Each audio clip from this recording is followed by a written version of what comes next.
The buzzing wouldn't go away. I struggled to open my eyes, my head pounding like a drum. Blearily, I searched for the origin of that damned noise, knocking over an empty whiskey bottle as I dug my phone out of my coat pocket, falling back against the thin mattress as I answered. Yes? Detective Mukherjee? It's Madam Midnight. Am I disturbing you? I bolted upright, suddenly wide awake. No, not at all, I mumbled. What can I do for you? Actually, it's what I can do for you, she trilled. Do you recall our conversation from last night? Of course, I nodded. Did you find something? As a matter of fact, I did. One of my girls recognized the young avian in the picture. She says she happened to see her only a few days ago, in the company of Tep. Tep. Now that was a name I knew all too well. He ran the Iron Vipers, a nasty street crew that was responsible for a big chunk of the drug trade in the Warren. Had a heavy hand with the ladies, too. We'd never been able to put him away, mostly because he was smart enough to stay away from SynCorp, as well as the fact no one ever seemed to want to testify against him. The few times someone had stepped forward, they always seemed to develop a sudden case of dead. You're sure about this? I asked her, already reaching for my holster. She swears it was him, Madam Midnight confirmed. Of course everyone knows Tep, and your young avian was quite distinctive looking. She's absolutely certain. Thank you, I told her. I owe you one.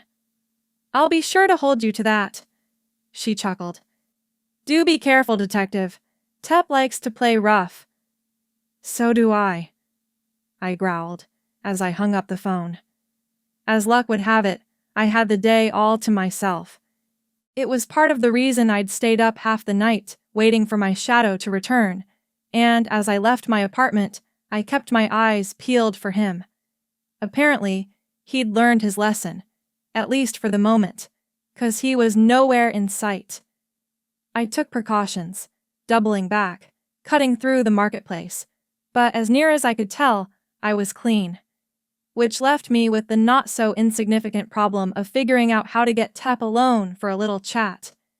He was always surrounded by his lieutenants, and if I tried the direct approach, it was liable to end in a bloodbath.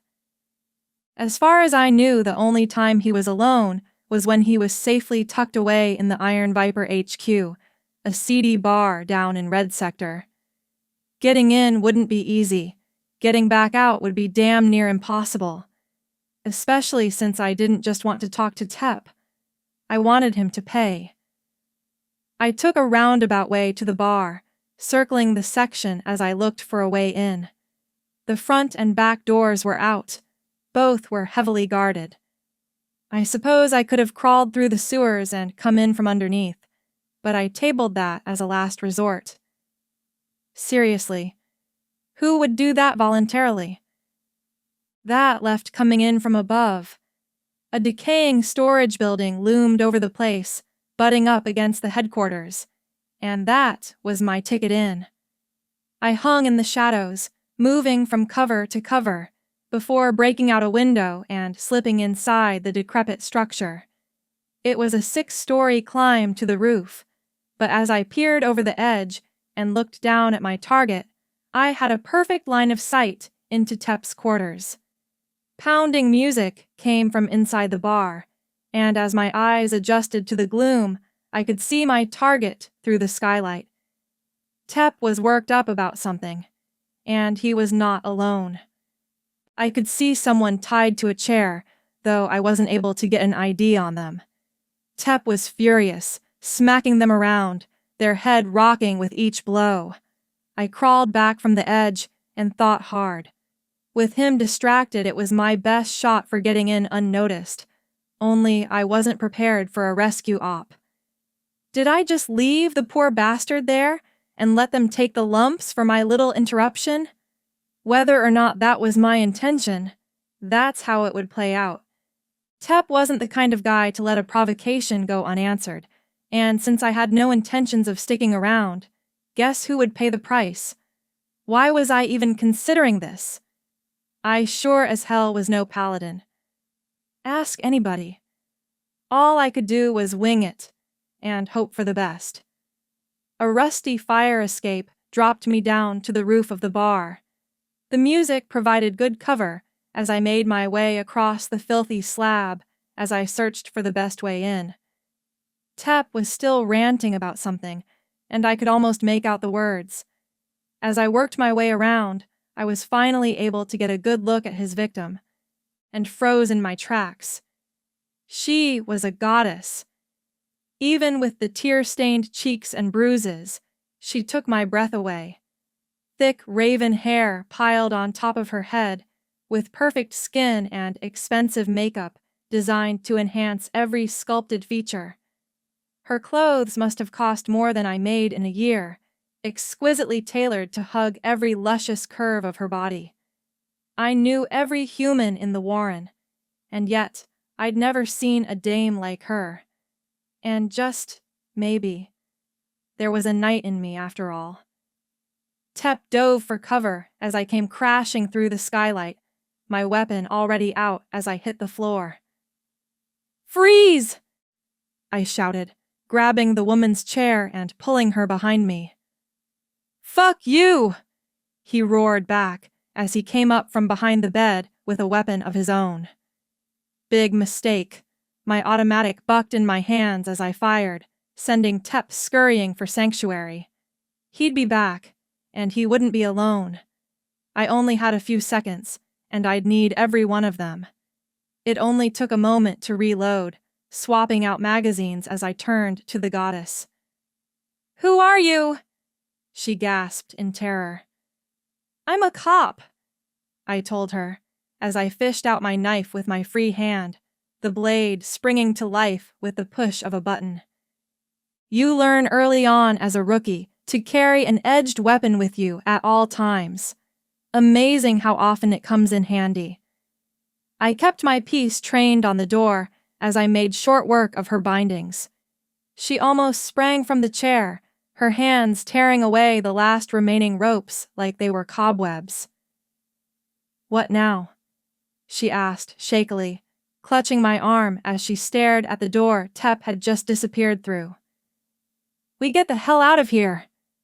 I grimaced, though I hadn't quite worked out how yet. We couldn't leave the way I'd come in, that was certain, and following Tep was just plain suicide. The only other door led to a bathroom. That was no help. And as I spun around looking for an exit, a completely insane idea came to mind. "Do you trust me?" I asked, as I pulled her towards the windows overlooking the street. There was only a moment's hesitation, and then a sharp nod. "I do," she swallowed. She might be scared out of her mind, but she was still hanging on. She was tougher than she looked. "You may end up regretting that," I said, with a nervous smirk, as I grabbed up the chair she'd been tied to and threw it through the window. It wasn't as spectacular as my entrance had been, but it made an impressive crash as glass went flying into the street. I smashed a few of the larger pieces still in the frame with my weapon, and then took her by the hand, dragging her out to the narrow ledge. "Just don't look down," I told her, and then jumped, pulling her along with me as we cleared the building. Now I know what you're thinking, but I swear, it wasn't quite as crazy as it sounds. The next floor down had a sloped metal overhang that broke our fall, sending us tumbling towards the street. I drew her in close, protecting her from the worst of it as we rolled, only to feel the sudden drop as gravity took over once more as we plunged from the awning, straight into the trash bin. We landed with a heavy thud, with her on top. I grunted as the air was forced from my lungs, dazed for a moment as I tried to catch my breath. She was shaking her head in disbelief, though whether it was due to the escape itself or that we'd survived, I was a little unsure. I stumbled to my feet as the trash beneath me rolled and shifted as I grabbed her by the waist, lifting her up the edge. "We're not out of the woods yet," I gasped as I climbed up next to her, dropping down to the ground on the other side. I lifted my hands to her as she pushed off, landing in my arms as she instinctively pulled close. For someone who'd just crawled out of a dumpster, she smelled really good. And why the hell was I noticing that at this particular moment? She turned to look back up at the shattered window above us. Now what? The front door of the bar burst open as a dozen iron vipers came boiling out, looking for blood. My weapon was up in a flash, sending them scattering as I emptied another clip. "We run!" I squawked, grabbing her by the hand yet again as we sprinted down the street, desperate to put as much distance between us and the vipers as we could. I could hear them shouting behind us, so I took a hard left with the girl still in tow, followed by a right at the next alley. 2 more lefts after that, and I came to a halt, panting hard as I listened for sounds of pursuit. We'd lost them for the moment, but we couldn't rest on our laurels. This was their turf, and in minutes they'd have the streets flooded with their soldiers, every one of them out for blood. "We have to keep moving," I told her, as we started a slow jog. It was going to be close, but we had a chance if we could stay a step ahead. "I don't even know your name," she wheezed as we turned another corner. "Q Mukherjee," I told her, as we ducked into an abandoned storefront. We both needed a moment, and as I pulled my piece out to reload, I froze once more as I got a second look. She was even more bewitching up close. "What's yours?" I asked softly. Her smile lit up the gloom like a spotlight. "Salome Morgaine," she purred, holding me tight, resting her head on my chest. "My hero." It took us the better part of 2 hours to make our way out of Red Sector. Tep had his crew searching for us everywhere, and while he had the home advantage, I had a few tricks up my sleeve to shake them off our trail. Still, we had some close calls, but once Salome and I were back on safer ground, I pulled us both into a quiet bar and got a booth in the back. I slipped the bartender a hefty tip to ensure our privacy, and then turned to my rescue, who was busily repairing the damage to her face with makeup. "So, you want to tell me how you ended up in the clutches of one of the more notorious members of our society?" I asked her. Salome sighed and put away her mascara. "Same old story. I picked the wrong guy." I raised an eyebrow at that. "I don't suppose you'd care to elaborate?"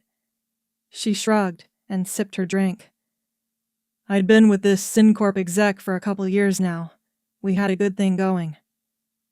"Meaning?" I prompted. "Meaning we both got what we wanted out of the deal," she told me. "It was a mutually beneficial relationship." "I see," I nodded. "I take it the deal fell through." "You could say that," she grimaced. "We'd only just arrived at the Warren when he informs me the deal is off and handed me over to that creature." Salome shuddered at the memory. I leaned back, sipping my whiskey. "And what exactly did you do to piss off your exec friend?" "Who says I did anything?" she shot back. I just shook my head. "A lover's quarrel would certainly explain getting dumped in the Warren," I said wryly. "But being handed over to Tep implies something just a bit more larcenous." Salome sighed and shrugged. "It was all just a big misunderstanding," she said at last. I wasn't buying it. "Listen, you want my help? Then you need to start being straight with me. And if you're worried about me hauling you in, you ripped off a SynCorp exec. He might turn you into security, but I doubt he'd be willing to do even that much. That kind of thing can ruin a career. As for me, it sounds like it's out of my jurisdiction." She leaned forward and jabbed a finger into my chest. "I didn't steal anything. I earned those credits, every last one of them. If you had any idea what I had to put up with these last 2 years, you'd be pinning a medal on me. I could just imagine what kind of things she was referring to. And Tep? What's his angle? He offered Tep a rather healthy finder's fee if he could recover them. Needless to say, he was motivated. You saw what he was doing. Not the type to get his own hands dirty, I take it. Not when he can pay someone else to do it for him, she agreed. I don't suppose while you were Tep's guest, he mentioned an avian named Lysilsa Ethrian? I asked hopefully. I'm afraid not, Salome replied, shaking her head. Who is she? A case I'm working on. A witness puts her with Tep right before she died. She wrapped her arms around herself and shuddered. Do you think he would have murdered me too? If you don't give up those credits, it's a real possibility. Salome slowly nodded. What do you think I do? She asked. If you're smart, you'll give Tep his cut to get him off your back. Though after our escape, he probably won't be satisfied with that anymore. I suspect he took that personally. How personally, do you think? I sighed. Enough that he's likely gunning for both of us now. Busting out of Viper HQ? That's not a slap to the face, that's a kick to the crotch. He can't let that stand, not and retain control of his crew. Salome thought hard for a moment. I have enough for a shuttle out of here, she said at last. Do you think I should leave the Warren? It wouldn't do you any good, I explained. You can count on Tep having the spaceport watched. They'll snatch you back up if you get anywhere near a shuttle. Wonderful! She gave me a sour look. Maybe you should have just left me there. I could have handled Tep in my own way. Don't count on it, I countered. Tep is as dangerous as they come. Salome threw back her head and laughed. Dangerous? Him? Compared to some men I've known, he's a Boy Scout. I grabbed her by the wrist and hissed into her ear. You think because you've had a couple SynCorp types wrapped around your finger, you can just beguile someone like Tep? Let me tell you something. He likes to use his females as punching bags until he gets tired of them. After that, he throws them to the wolves, if they're lucky. Salome pulled her arm free and snorted. You don't know me at all. You see me dressed up like this, and you assume I've always been some pampered little rich girl? I grew up on a rock a lot like this one, dirt poor. All I had was my brains and my looks, and I put both of them to good use.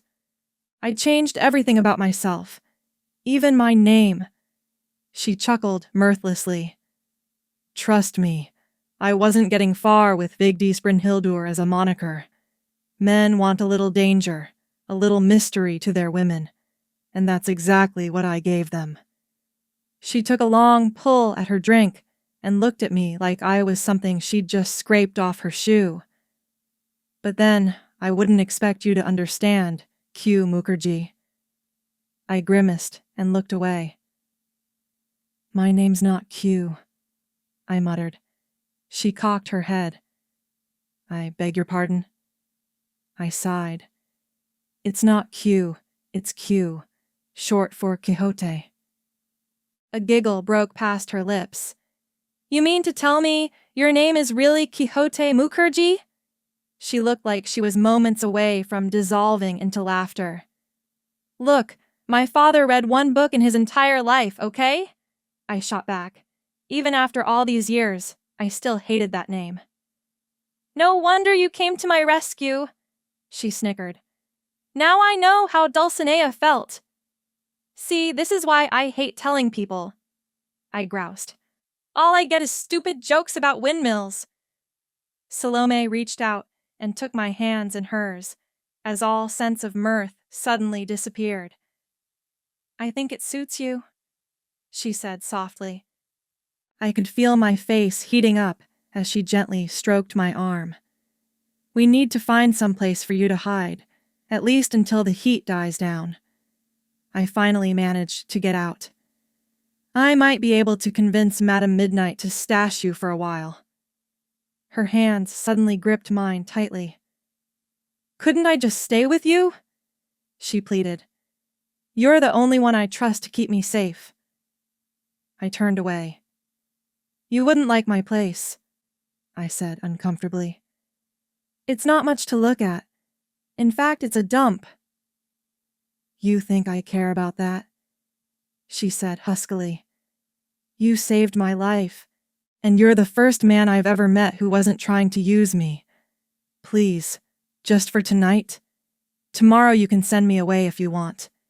Maybe Tep will have forgotten me by then.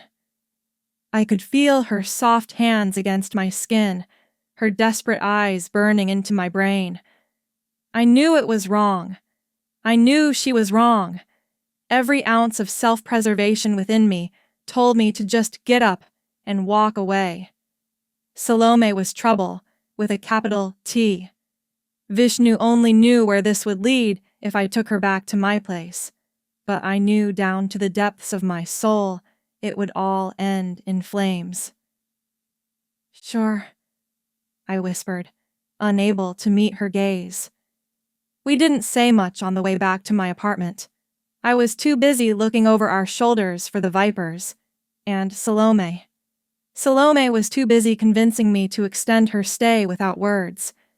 Maybe if it hadn't been so long, I might have been able to put up more resistance. But even as I formed the thought in my head, I knew it was a lie. I had no antibodies to protect me from her charms, no defenses she couldn't find a way through. I'd never met anyone like her in my life, and even in the few short hours we'd come to know each other in, the thought of letting her go was getting harder and harder to accept. She didn't say a word when I let her into my apartment. No hint of disapproval, no wrinkling her nose at the mess, just acceptance and nothing more. Would you like a drink? I asked as I cracked open the bottle. Maybe later, she smirked as she glanced at the bed. It's been a very long day, and I think we could both use some rest. Right, I swallowed. You can have the bed. I'll just stretch out here on the floor and... The rest of that sentence died in my throat as her mouth covered mine. Her body seemed to envelop me as we both sank down to the bed. You'll do no such thing, Salome whispered as she pushed me down onto the mattress. I could almost hear her cackle with glee as she touched the top of her dress, only to have it fall away, revealing herself fully to me. I knew in my heart she'd end up sending me down to the fiery pits of Hades. Not a single doubt in my mind. Burn, baby, burn.